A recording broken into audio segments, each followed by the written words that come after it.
अच्छे होंगे। चलिए तो स्टार्ट करते हैं। कल के जो पिछले वीडियो में हम लोग पढ़े हैं उसके आगे वाला जो टॉपिक है उस टॉपिक को इस वीडियो में कवर किया जाएगा। पिछले वाले वीडियो में हम लोग कोनिडिया को पढ़ चुके थे। अब कोनिडिया के बाद जो 5वें नंबर पर जो पॉइंट्स आएगा उसके बारे में इस वीडियो में डिस्कस किया जाएगा। 5 नंबर में जो पॉइंट है वो आपका खंडन पड़ेगा। खंडन, ठीक है ना, इसके बारे में जानते हैं खंडन क्या होता है। खंडन वह तंतु के सवाल जो होते हैं, जो सवाल होते हैं तो वह तंतु वाले सवाल में यह पाए जाते हैं। तंतु वाले सवाल में क्या होते हैं, यह पाए जाते हैं। इसके बारे में जानते हैं तंतु वाले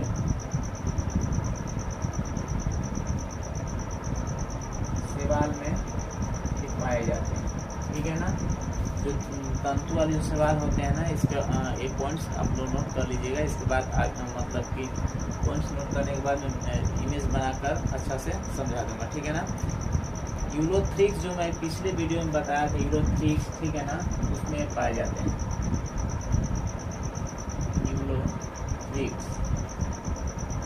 यूरोथ्रिक्स इसमें एक पाए जाते हैं, ठीक है ना। यूरोथ्रिक्स जो होता है एक तंतु के जैसे, मतलब तंतु के माफी के होता है, ठीक है ना। इसमें जड़, तना और जो पत्तियां होती हैं क्या होती है, समान होती है। इसमें जड़, पत्ती तथा तना ये सब क्या होते हैं, समान होते हैं, ठीक है ना। ये जड़ भी देखेंगे तो समान ही होगा, पत्ती भी देखेंगे तो समान, और उसका तना जो आप लोग देखेंगे वो भी क्या हो जाएगा, समान। इन तीनों एक समान ही दिखाई देता है, ठीक है ना। इनके टूटने पर क्या होता है कि नए पौधे की सृष्टि होती है। टूटने पर नए पौधे की सृष्टि होती है। नए पौधे क्या होती है, सृष्टि होती है। इसकी यानी जो ये इनका भाग जो होता है, ठीक है ना, तो उनके टूटने पर क्या होता है, नए पौधे क्या होती है, सृष्टि होती है, ठीक है ना। जैसे कि हम इमेज बनाकर इसको समझेंगे, ठीक है ना। इमेज देखिए, यहाँ से एक सवाल, यहाँ पर हम सवाल बना रहे हैं, ठीक है ना। इस सवाल में एक तंतु वाला सवाल, इसके बारे में आप लोग समझिएगा इस तरह से। इसको हम खंडित कर देते हैं, ठीक है ना। अब देखिए यहाँ से जो खंडित है इसमें जो है, ठीक है ना, तो इसमें ये सवाल जो आप लोग को दिखाई दे रहा है, इसमें से विभाजित करना होगा। तो यह तंतु के यहाँ से टूट कर अगर यदि कहीं इसको लगा दिया जाए या रख दिया जाए तो वो क्या होते हैं, वहाँ से विभाजित हो जाते हैं। अगर यदि मान लीजिए यहाँ से हम इसको क्या करेंगे, कट कर देंगे, तो यहाँ से हम कट कर देते हैं, इसके सब अंदर है, ठीक है ना। इसको हम यहाँ से जब कट कर देंगे, कट करने के बाद इसको हम चाहेंगे तो फिर हम जहाँ लगाएंगे या जिस जगह पर रखेंगे उस जगह पे क्या होगा, यहाँ से फिर एक नए पौधे का क्या करेगा, सृष्टि कर लेगा, ठीक है ना। तो इसी को यूरोथ्रिक्स कहा जाता है। तो ये जड़ और पत्ती और तना इनका देखिए एकदम सेम समान होता है, इनमें कोई फर्क आपको दिखाई नहीं देगा। ये पत्ती है तो चौड़ी होगी या लंबी होगी, ये तना है तो मोटा पतला होगा, या इसका जो जड़ है वो ज़्यादा बड़ा लंबा होगा। इसमें जड़ और तना, पत्ती दोनों तीनों एकदम सेम दिखाई देंगे, इसीलिए कहा गया एकदम समान दिखाई देते हैं। और इनके टूटने पर ये यहाँ से टूट भी जाएगा, नहीं तो यहाँ से भी टूट जाएगा, फिर भी अपने आप को क्या करेंगे, नया पौधे का जन्म दे देंगे। इनके पास वो क्षमता होती है, ठीक है ना। तो ये था आपका खंडन, ठीक है ना। खंडन के बाद हम अगले पॉइंट की तरफ चलते हैं।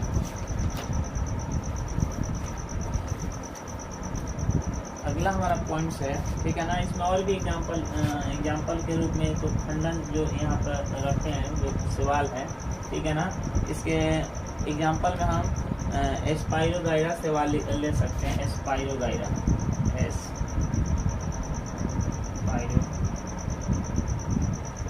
स्पाइरोगाइरा, ठीक है ना। स्पाइरोगाइरा, ठीक है ना। इस सवाल को हम क्या कर सकते हैं, इस एग्जाम्पल में ले सकते हैं। उम्मीद करता हूँ कि ये खंडन आप लोग को उसको समझ में आ गया होगा, किस प्रकार विभाजन होता है ये भी मैं चित्र बनाकर दिखा दिया हूँ। ठीक है ना।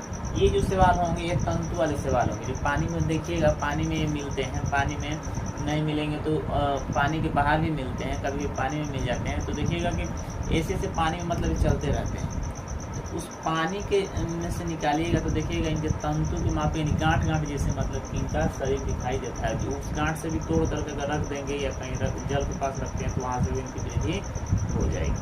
तो उसे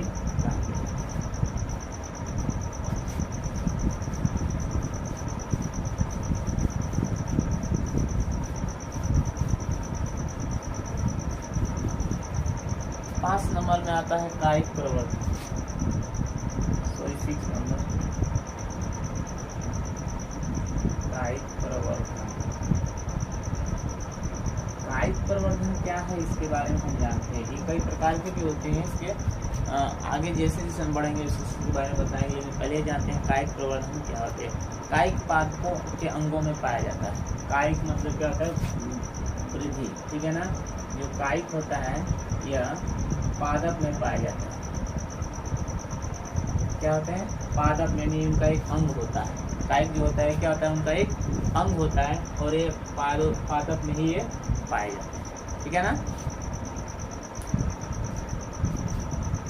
देखा जाए मुख्य रूप से तो जड़, ठीक है ना, तन्ना और पत्ती द्वारा होता है।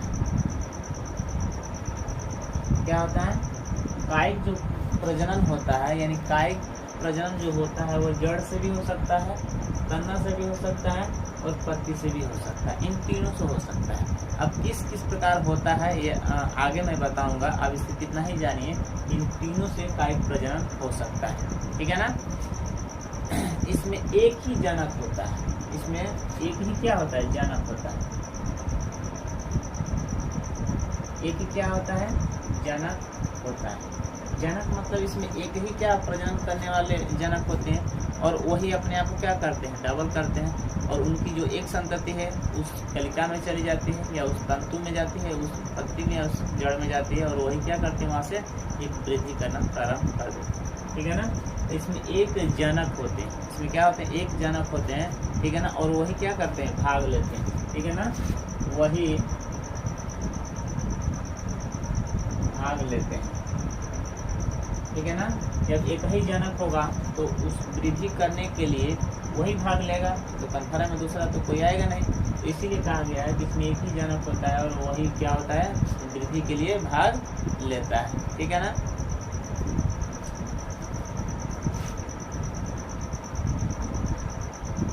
कलिका, जो कलिका होता है ना, इसको तंतु भी कहा जाता है। ठीक है ना। कलिका से ही एक नए पौधे का क्या होता है, जन्म होता है। कलिका से ही एक नए पौधे का जन्म होता है। क्या होता है, कलिका से एक नए पौधे का जन्म होता है। ठीक है ना। क्यों कि देखिए यहाँ पर मान लीजिए छोटा सा समझिए एग्जाम्पल, यहाँ से जो निकला हुआ है, ठीक है ना, यहाँ से जो निकला हुआ है, तो अगर यदि हम यहाँ से काट देते हैं, इसके ऊपर वाले भाग को काट देंगे तो देखिए कुछ दिन के बाद से ये यहीं से निकलना प्रारंभ हो जाएगा और यहाँ से धीरे धीरे निकलना प्रारंभ होगा। तो इसीलिए कहा गया है कि इनका जो सृष्टि होता है, कलिका से एक नए पौधे का जन्म होगा। तो यहाँ से जो निकलेगा वो एक नए पौधे का जन्म देगा। ठीक है ना। इसीलिए कहा गया। ठीक है ना। इनमें पादप में क्या होता है, जो कलिका होती है इनकी महत्वपूर्ण भूमिका होती है। कलिका की पादप में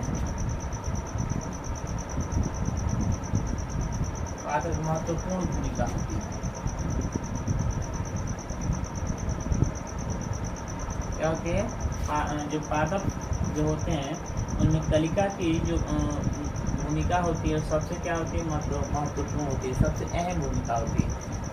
नए पौधे को जन्म देना कलिका का ही काम होता है और यही से नए पौधे की सृष्टि होती है। इसलिए इसका जो भूमिका होती है महत्वपूर्ण माना गया। ठीक है ना। जैसे में एग्जांपल में देखा जाए तो एग्जांपल में हम एक प्याज ले लेते हैं। प्याज तो सब किसी को ही पता होगा, ठीक है ना। प्याज आप लोग देखे होंगे कि मान लीजिए यह प्याज है, ठीक है ना। ये क्या है, यह एक प्याज, ठीक है ना। यह प्याज में जो प्याज होता है इसमें संरचनाएं बहुत बारीकी बारीकी होती है, ठीक है ना। इसमें संरचनाएं बहुत बारीकी बारीकी होती है। तो यह सिंपल से मैं एक संरचना प्याज का बना कर आप लोगों को दिखा दें। तो जब भी हम प्याज लगाते हैं तो देखिएगा ज़मीनों में जब उसको लगाया जाता है तो प्याज लगाने के बाद उसके नीचे वाले भाग में देखिएगा बहुत पतले पतले रूट शेयर दिखाई देते हैं, ठीक है ना। तो उसी प्रकार के रूट शेयर दिखाई देते हैं, ठीक है ना। तो जब उस समय तक इसमें नहीं दिखाई देते, ठीक है ना। माने कि हम भूमि से ऊपर रखें तो दिखाई नहीं देते हैं, लेकिन जैसे भूमि के अंदर इसको रख देते हैं, इतना स्थान इसका भूमि के अंदर रख देंगे तो क्या होगा, कुछ देर के बाद हम देखेंगे कि इसमें से वो रूट हेयर बाहर निकल गए, और बाहर निकल गए हैं तो वहीं से क्या होता है, एक नए पौधे की सृष्टि होती है। ये जितने रूट से हेयर हैं, ये जितने आपको रूट शेयर दिखाई दे रहे हैं, ये सब एक नए पौधे की सृष्टि करने के लिए सक्षम होते हैं, ठीक है ना। आई होप कि ये पॉइंट्स आप लोगों को क्लियर हो गया होगा।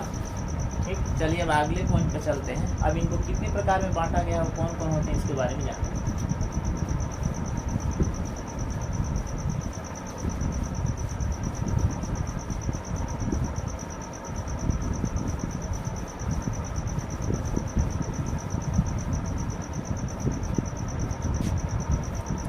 तो कायिक जो प्रवर्धन होता है उसको दो प्रकार में बांटा गया है।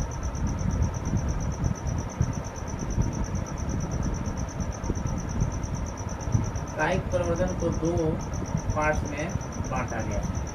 पहला होता है प्राकृतिक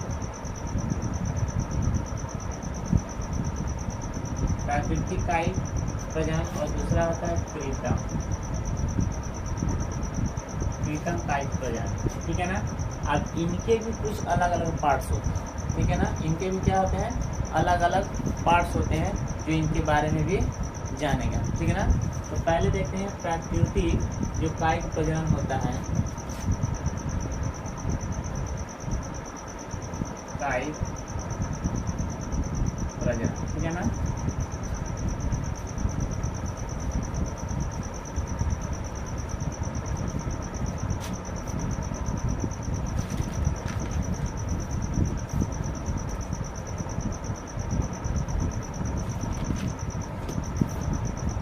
इसको भी बांट लेते हैं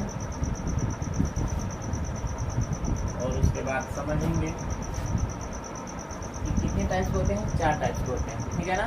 पहला जो इनका होता है सलकंद होता है, ठीक है ना।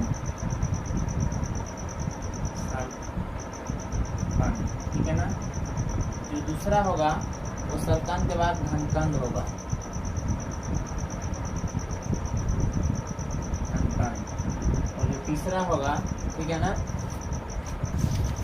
जो तीसरा होगा वो होगा प्रकंद हो जाएगा। और जो लास्ट वाला होगा, ठीक है ना, वो हो जाएगा आपका कंद, ठीक है ना। अब देखिए इन तीनों इन जितने पार्ट्स हैं यहाँ पर मैं लिखा हूँ, सबके पार्ट्स के बारे में अब हम लोग विस्तार से जानते हैं। ये प्राकृतिक कायिक प्रजनन है, इतना याद रखिए, ठीक है ना। ये भूमिगत मतलब ये होने वाले हैं, यानी भूमि के अंदर मतलब होने वाले ये सब हैं, ठीक है ना। देखिए कैसे होते हैं, इसको प्राकृतिक कहा गया। यानी प्राकृतिक एक बनाए नहीं गए, एक प्राकृतिक को पहले से क्या उपलब्ध होते हैं, ये पहले से प्राकृतिक पर उपलब्ध हैं, इसीलिए इसको क्या कहा गया है, प्राकृतिक कायिक प्रजनन। अब इसमें किस प्रकार प्रजनन होता है उसी के बारे में हम लोग को जानना है, तो यहाँ पर हम लोग जानेंगे। सबसे पहले स्टार्ट करते हैं सलकंद। जो सलकंद होता है, ठीक है ना, सलकंद में हम प्याज ले सकते हैं, ठीक है ना। सलकंद में हम क्या ले सकते हैं, प्याज लेते हैं। प्रत्येक सलकंद में एक से अधिक क्या होते हैं, कलिकाएं पाई जाती हैं। वही जो मैं यहाँ पर चित्र बनाया हूँ, तो जो प्याज का चित्र होता है, ठीक है ना, उसमें एक से अधिक रेशाएं मिलता है। इसलिए यहाँ पर मैं चित्र बना देता हूँ, ठीक है ना।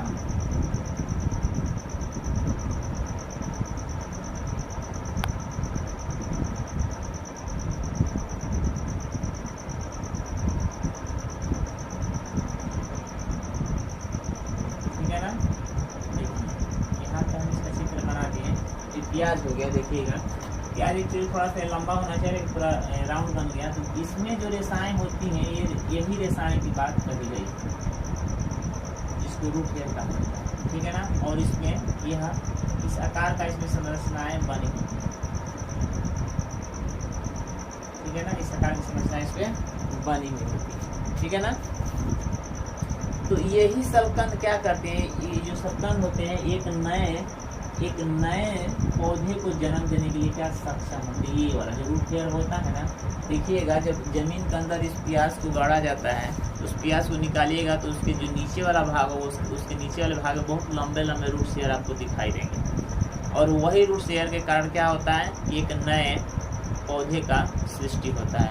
और वह एक ऐसा अपने ही जैसे नए सलकंद का क्या करते हैं, वो जन्म दे देते हैं, ठीक है ना। और पहले वाले जिनकी संरचना होती है वो क्या होती है, विलुप्त हो जाती है। और एक से कम इसमें से कई 2, 4, 5 भी निकल सकते हैं, ठीक है ना।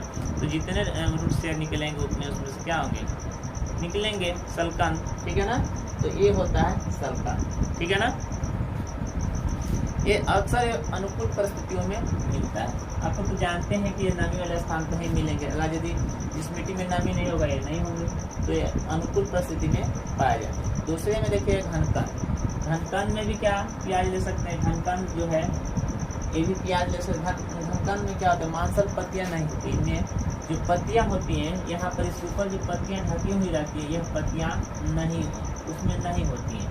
कहने का सेंस यह है कि इस वाले भाग में, ठीक है ना, इस वाले जो भाग में पत्तियों से जो ढका होता है प्याज, वह प्याज इसमें पत्तियां नहीं होती, ठीक है ना।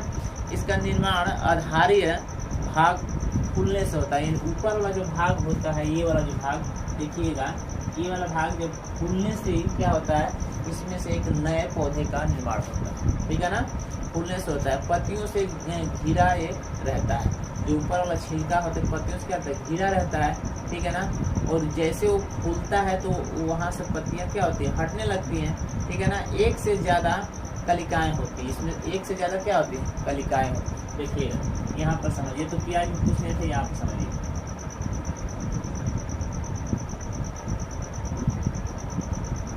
ठीक है ना। ये जो कलिकाएं हैं तो है, लेकिन यहाँ से वो निकलना प्रारंभ करता है, यहाँ से, ठीक है ना। यहाँ से क्या होगा, पत्तियों से ढका रहता है और यहाँ से उस पौधे का निर्माण होना प्रारंभ हो जाता है, ठीक है ना। तो यहाँ से प्रारंभ होना माना जाता है, क्योंकि ये वाला भाग क्या होता है, फूल जाता है, फूल के ऊपर के तरफ निकल जाता है। और वो उसमें देखिएगा वो पत्तियों से क्या होता है, ढका हुआ रहता है। और उसमें एक से ज़्यादा रेशाएं होते हैं, रूट शेयर उसमें एक से ज़्यादा पाए जाते हैं। घनकंद को मतलब मृदा रूप में क्या रोपा जाता है, इसको मृदा रूप में ही रोपा जाता है, मरा हुआ समझ क्या किया जाता है, रोपा जाता है, ठीक है ना। और इसका जो घनकंद का होता है वो ऊपर वाले भाग से क्या होता है, निर्माण होता है और एक नए पौधे का जन्म होता है, ठीक है ना। तो ये हमने क्या देखा, सलकंद और घनकंद ये दोनों एक ही कैटेगरी के हैं, बशर्ते इसके नीचे वाले रूट हेयर से इनका सलकंद होता है, तैयार होता है नए पौधे, और इसमें घनकंद में इसके ऊपर वाले भाग से क्या होता है, निकलता है, ठीक है ना। ये दोनों परिस्थितियों में ये अलग अलग होते हैं, लेकिन बाकी सेम है, लेकिन दोनों परिस्थितियों में अलग अलग दिखाई देते हैं, ठीक है ना। ठीक इसी से रिलेटिव इनके दो और पार्ट्स होते हैं, इनके बारे में जानते हैं। प्रकंद आप लोग देखे होंगे, जो प्रकंद होता है उसका एग्जाम्पल देखा जाए तो अदरक का नाम सुने हैं, अदरक का आप लोग नाम सुने ही होंगे, या हल्दी का नाम सुनेंगे। अदरक का नाम नहीं सुने तो हल्दी का नाम तो जरूर सुने। ब्याह शादी में हल्दी ही पहले के समय न्योता के रूप में दिया जाता था। पहले आजकल के समय में बहुत बढ़िया कार्ड छपवाया जाता है, लेकिन पहले के समय में हल्दी ही शुभ मान करके और प्रत्येक घरों में न्योता के रूप में भिजवाया जाता था, ठीक है ना। तो ये हल्दी बहुत काम की चीज़ है, अदरक भी बहुत काम की चीज़ है, ठीक है ना। तो इनको देखिए, इनकी जो संरचना होती है, एक संरचना मान लीजिए इसे हम बना दिए, ये संरचना उनकी है, ठीक है ना। इस आकार में एक होते हैं। अगर यदि इनका कोई भी एक भाग यहाँ से हम निकाल लेते हैं और निकाल करके इस जगह भूमिगत हम कर देंगे तो यहाँ से निकलना प्रारंभ हो जाएगा, ठीक है ना। इसमें से कोई भी एक तंतु यानी एक प्रकंद इसमें से निकाल करके और किसी दूसरे स्थान में भूमिगत कर देते हैं तो वहाँ से इसका पौधा निकलना प्रारंभ हो जाएगा, ठीक है ना, और एक नए पौधे को जन्म दे देंगे, ठीक है ना। तो ये हो गया आपका हल्दी अदरक, दोनों सेम प्रक्रिया में होती हैं और दोनों अनुकूल वातावरण में ही पाया जाता है, ठीक है ना। तो ये आपका प्रकंद हो गया। अब कंद के बारे में समझ लीजिए, ठीक है ना। कंद क्या होता है? कंद में आपका एग्जाम्पल में आलू ले लीजिए। आलू आप लोग देखे होंगे, जो आलू होता है कुछ इस आकार में आलू होता है, ठीक है ना, इस आकार में आलू होता है, समझिए ये आलू का चित्र है, ठीक है ना। इस आलू में अभी देखिए इसमें कुछ भी नहीं है, लेकिन कभी इसमें एक छोटे छोटे साइड आँख होती है, ठीक है ना, इसके ऊपर आँख होती है साइड, ठीक है ना। यही आँख क्या करते हैं, एक नए पौधे को जन्म देने के लिए सक्षम है, और इन्हीं की वजह से एक नए पौधे का जन्म होता है। देखिएगा खेतों में जब आलू की रोपाई की जाती है तो इनको क्या बीच से काट दिया जाता है, ठीक है ना, यानी इनको तिरछा कट कर दिया जाता है बीच से। तिरछा इसलिए कट किया जाता है क्योंकि ये इनके अंदर जो सड़न होती है वह ना के बराबर होगी, ठीक है ना। और अगर जब ये सीधा काट दिया जाएगा तो इनका सड़न जो होगा वो पूरा एक लेवल से मतलब फैलना प्रारंभ हो जाता है, और जो तिरछा काटा जाएगा, अगर जब सड़न यहाँ से स्टार्ट हुआ तो यहाँ तक तिरछा आने तक, यहाँ तक आने तक इसका एक नया पौधा निकल चुका होगा। अगर जब सीधा इसको हम काट देते हैं ये सड़ने के लिए ज़्यादा मतलब कि हेल्प माने ज़्यादा उपयोगी हो सकता है, इसलिए ज़्यादा सड़ने की इसमें शंका बनी रहती है, इसलिए इसको तिरछा काटा जाता है। और तिरछा काटेंगे तो इसके ऊपर वाले जो आँख आपको दिखाई देता है ना, यही आँख आपको एक नए पौधे का रूप धारण करने में सक्षम होगा, और इसी से हमको बहुत से आलू निकल जाते हैं। आप लोग देखे होंगे आलू जो बुआई होता है तो एक आलू का पार्ट का मतलब क्या कि एक आलू का पार्ट उसमें लगा के, तो उस आलू का पार्ट्स लगाने के बाद जैसे इसमें से आँख निकलता है तो इसमें से जो रूट पेयर निकलते हैं इसमें से कितने आलू की उपज होती है बताइए, बहुत ज़्यादा, ठीक है ना। तो यहाँ से कंद का निर्माण होता है। ये चीज समझ में आ गया, कंद, प्रकंद और घनकंद और सबकंद चारों हम बता दिए। अब इसके बाद हम लोग चलते हैं तनों के द्वारा। ये तो भूमिगत था,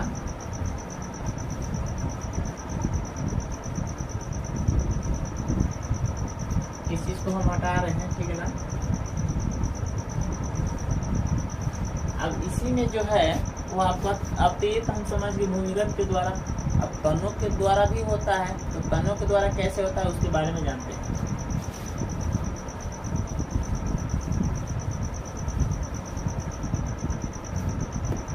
आप समझिए तनों के द्वारा,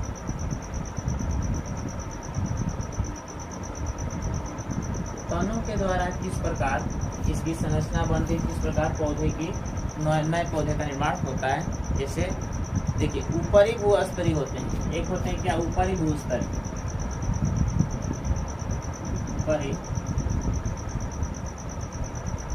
ऊपरी भूस्तरीय, ठीक है ना। ऊपरी भूस्तरीय का मतलब क्या, जमीन से ऊपर रहने वाले, ठीक है ना। ऊपरी भूस्तरीय का मतलब क्या होता है, जमीन से ऊपर रहने वाले, ठीक है ना। जैसे देखिए उनमें किस प्रकार वृद्धि होती है, जैसे आप लोग दूध का जरूर देखे होंगे, दूध जो जमीन के क्या होता है, जमीन के ऊपर होता है, ठीक है ना। और उनमें जो उनके जो तंतु होते हैं यानी जो ग्रंथ होता है उनमें से उनमें विभाजन होता है। उसमें का अगर यदि मान लीजिए कि एक भाग कहीं टूट करके, एक भाग अगर कहीं टूट करके ये वाला भाग कहीं अगर यदि पड़ जाएगा तो यहाँ से वो एक नए दूध की उत्पत्ति हो जाती है, ठीक है ना। एक नए दूध की क्या होती है, उत्पत्ति हो जाती है, ठीक है ना। और वहाँ से फैलना प्रारंभ हो जाता है, ठीक।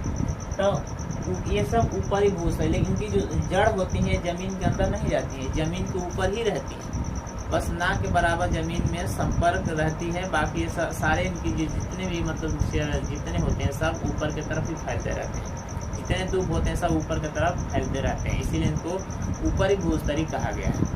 ठीक इसी प्रकार इनसे मिलता जुलता एक है जलकुंभी जिसको कहा जाता है। वो देखिएगा पानी वाले स्तर पे क्या रहते हैं, वो ऊपर की तरफ रहते हैं, लेकिन अंदर ही अंदर उनका प्रकोप बहुत दूर तक फैला हुआ रहता है।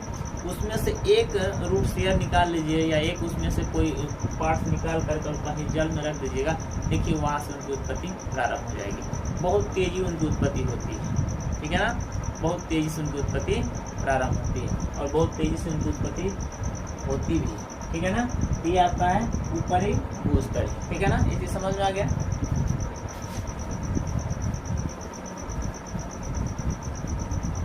अब नेक्स्ट आता है अंत भूस्तरी।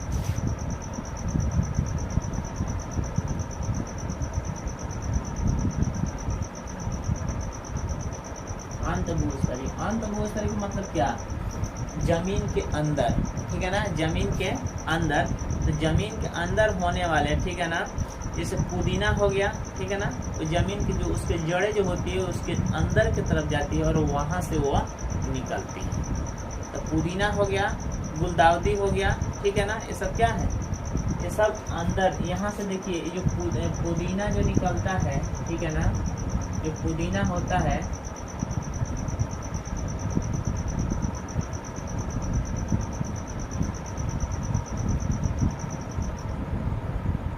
ये समझिए पुदीना हो गया, ठीक है ना, ये हमारा मिट्टी का लेयर है, ठीक है ना। अब यहाँ जो इसकी जड़ जो है, इस जड़ से क्या होता है, अगर यदि यह जड़ इधर फैला है जमीन में, तो यहाँ से भी निकलना प्रारंभ हो जाता है। और जब यहाँ से निकलना प्रारंभ हो जाएगा तो यहाँ से भी एक मतलब पौधे का जन्म हो जाएगा, यहाँ से भी क्या हो जाएगा, पौधे का जन्म हो जाएगा, ठीक है ना। इस प्रकार यहाँ पर क्या होता है कि मतलब कि एक पुदीना से और भी पुदीने की सृष्टि हो जाती है। उनके किससे, इससे वृक्ष से नहीं, उनके जड़ से, यानी भूस्तर यानी अंदर वाले जो भाग होता है उससे क्या होता है, इनकी ही जैसे संरचना और भी उत्पत्ति हो जाती है। इसीलिए कहा गया है कि भू यानी अंतर भूस्तरीय, जमीन के अंदर रहने वाले जैसे पुदीना का जड़ होता है उसमें से भी और कई पुदीना निकल सकते हैं। अगर यदि उनका जड़ कहीं रख दिया जाए उसमें से भी नए पुदीने की सृष्टि हो जाती है, ठीक है। तो ये समझ में आ गया अंतर भूस्तरी क्या होता है।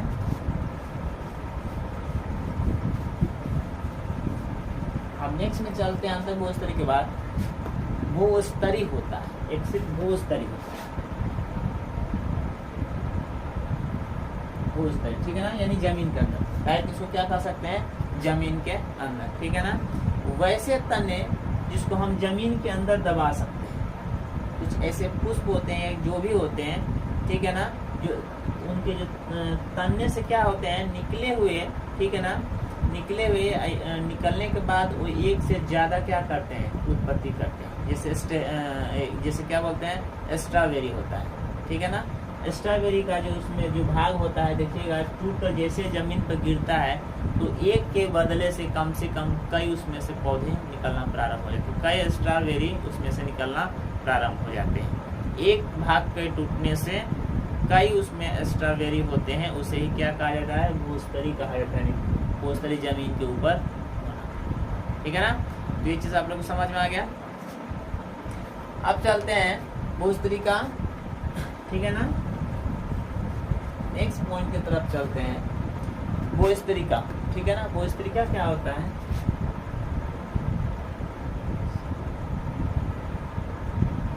भूस्तरी का, ठीक है ना।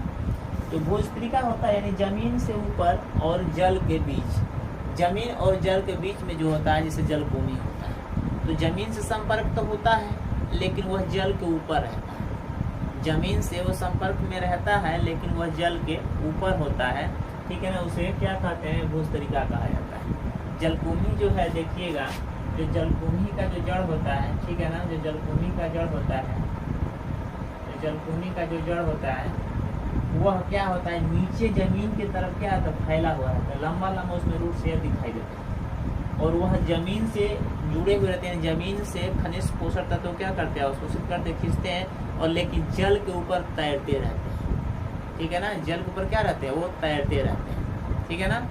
भूमि से संपर्क तो है लेकिन पूरा स्पर्श उनको भूमि से संपर्क नहीं है, सिर्फ इनकी जो रूट शेयर है वही सिर्फ भूमि से स्पर्श है और बाकी इनका जो शरीर है जल के ऊपर तैरता रहता है, ठीक है ना।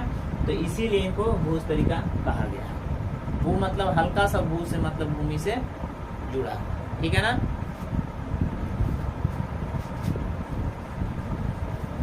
ये हो गया आपका तनों द्वारा। अब 3 नंबर में देखते हैं, 3 नंबर में आपका होगा पत्तों द्वारा। क्या हो जाएगा, पत्तों द्वारा। पत्तों द्वारा आप लोग जानते होंगे, ठीक है ना। पत्तों द्वारा किस प्रकार होता है, अजूबा का पत्ता आप लोग देखे हैं, अजूबा, ठीक है ना। अजूबा का जो पत्ता होता है, अजूबा का जो पत्ता होता है, ठीक है ना,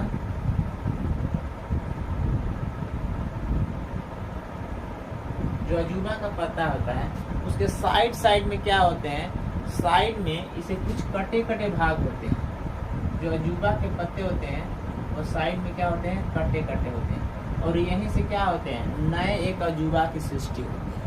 अगर इसको आप जमीन पे जैसे स्पर्श करा देंगे, अगर जमीन पर स्पर्श भी नहीं कराते हैं तो ऐसे ही कुछ दिन तक, मतलब 2-4 दिन तक उसको रख दीजिएगा, किसी में ढक करके कागज या किसी पात्र में रख कर दीजिएगा, तो कुछ दिन 2-3 दिन के बाद देखिएगा कि यहाँ से रेसाएं इसमें से रूट शेयर निकलना प्रारंभ हो जाएंगे, यहाँ से रूट शेयर निकलना प्रारंभ हो जाएंगे। जो इनकी जो आँख होती है यहाँ से एक रूट शेयर निकलना प्रारंभ हो जाएगा और यहीं से एक नए पौधे की सृष्टि हो जाएगी। ठीक, ये अधिकतर ज़्यादा देखने को कम मिलेगा आप लोगों को। जब इसकी पत्तियां जो होती हैं उसको जमीन में स्पर्श करा दीजिएगा, जहाँ पे नमी वाला स्थान होगा वहाँ पे देखिएगा 2-3 दिन के अंदर पता चलेगा कि यहाँ से रूट शेयर निकलना प्रारंभ होगा साइड से, और वहाँ से जब रूट शेयर निकलना प्रारंभ होगा, जैसे वो जमीन से टच हो जाएगा वो ऊपर की तरफ निकलना प्रारंभ हो जाएगा और वहाँ से एक नए अजूबा की उत्पत्ति हो जाएगी और पहले वाले अजूबा जो होगा वह विलुप्त हो जाएगा। ठीक है ना,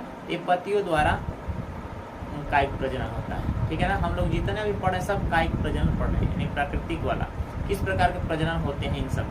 तो ये पत्तों द्वारा होता है अजूबा। ठीक है ना, अब नेक्स्ट आता है जड़। नेक्स्ट जो आएगा वो क्या होगा, जड़।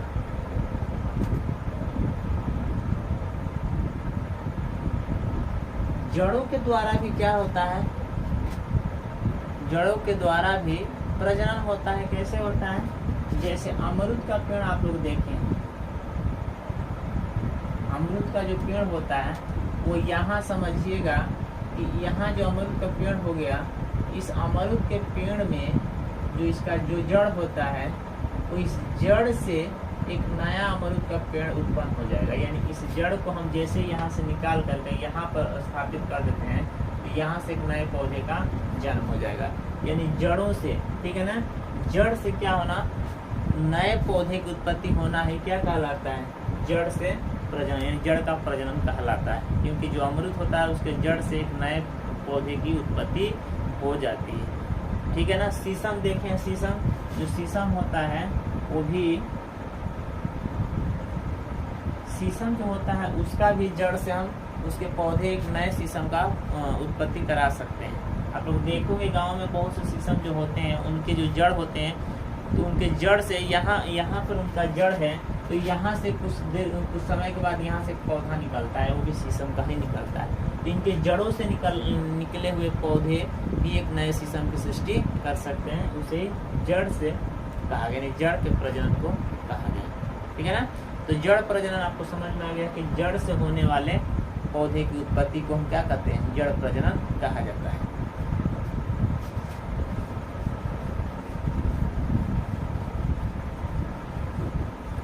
नेक्स्ट जो 5 नंबर वाला होगा वो होगा पत्र कलिकाओं। पत्र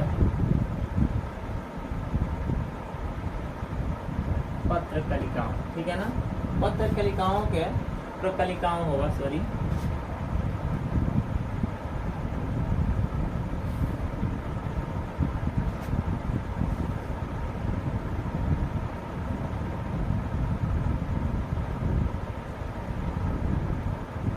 प्रकलिकाओं। ठीक है ना, पत्र द्वारा क्या होता है, प्रकलिकाओं। इनके द्वारा किस प्रकार का प्रजनन होता है इसके बारे में हम जानते हैं। ठीक है ना,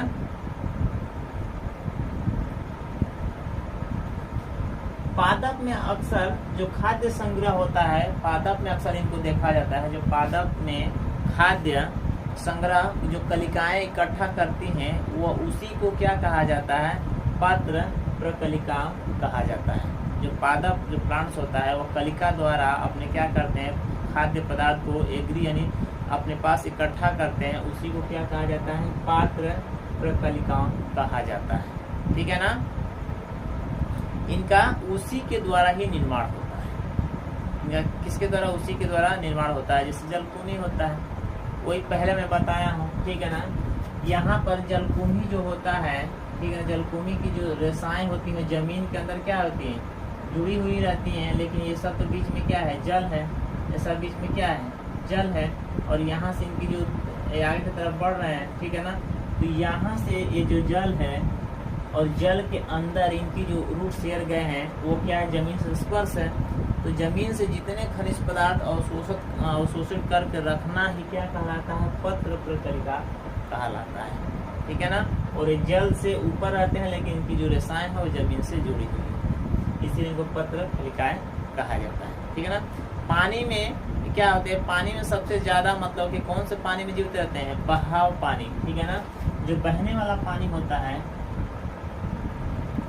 बहने वाला पानी, उनमें इनकी संख्या बहुत तेजी से गति करती है, यानी बहुत तेजी से बढ़ती है, ठीक है ना। इसमें क्या होता है, बहुत तेजी से इनकी संख्या बढ़ती है। और वहीं जो जमाव पानी होता है,